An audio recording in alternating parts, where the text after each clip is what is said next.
unstable. Hagatoga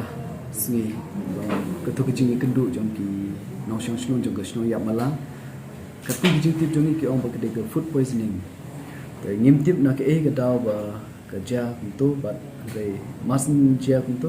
ki negative na len jong ke government foundation hag ji pe jong kong simi kong tiang bat ki volunteers jong ke government foundation and ki nosyong shlon khamtam ki samla jong gasno ki persang ban pun poi ki ni ki break ba affect na kini ka food poisoning and Pusha hospital ti kila ele kat bala andre it seems ba kala kham ngia mo ko hospital kinamla shuban occupied then next day kila khot ki doctors kila ai ki sumar ko bahatam khamtam ai khuble yakni ki ye Dr. Henry Lamare pat kunchu ya ki nurse na po rumbai PEC ya I Dr. Sanki bade local MDC jong ka Ïapmala but ideru itraisno and then yaki doctor no po hospital Khliehriat CEC but kunjuru yai kong semi but yak tim jong ibaro ki blai trestom ki asha but ki anganwadi workers ru ki la yadon lang agum taban ai ki jing yarap it seems ka ek bukila yele naban taban ai jing yarap kala long successful nomar ngim don iweru I ayuba kecing imah bengidu naga niga food poisoning tengah appreciate dia kata yang kecing kloy jong kini tim pan ai ke service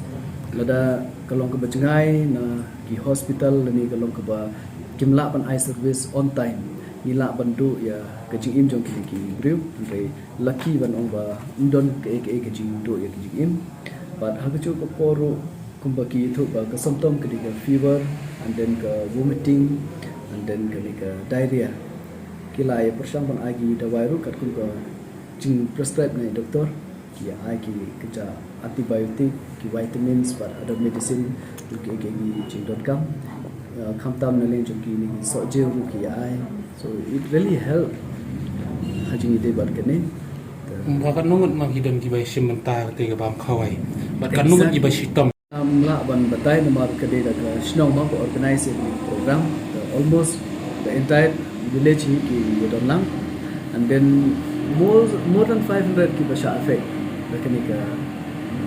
food poisoning the na bring jong kini khambun ki khynnah bat kunju ki tumen ki samla ki khamduna hi namar ka immune system jong ki kadang climb ki khynnah bat ki tumen ka affect ba bat ki kantheru kunju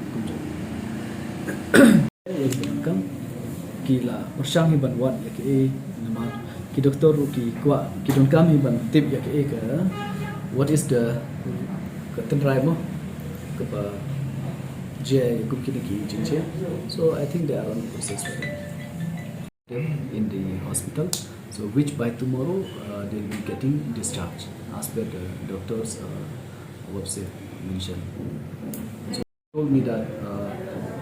yesterday was even the food inspector also present there and they told him to take the sample for this so it seems maybe the food inspector has did the necessary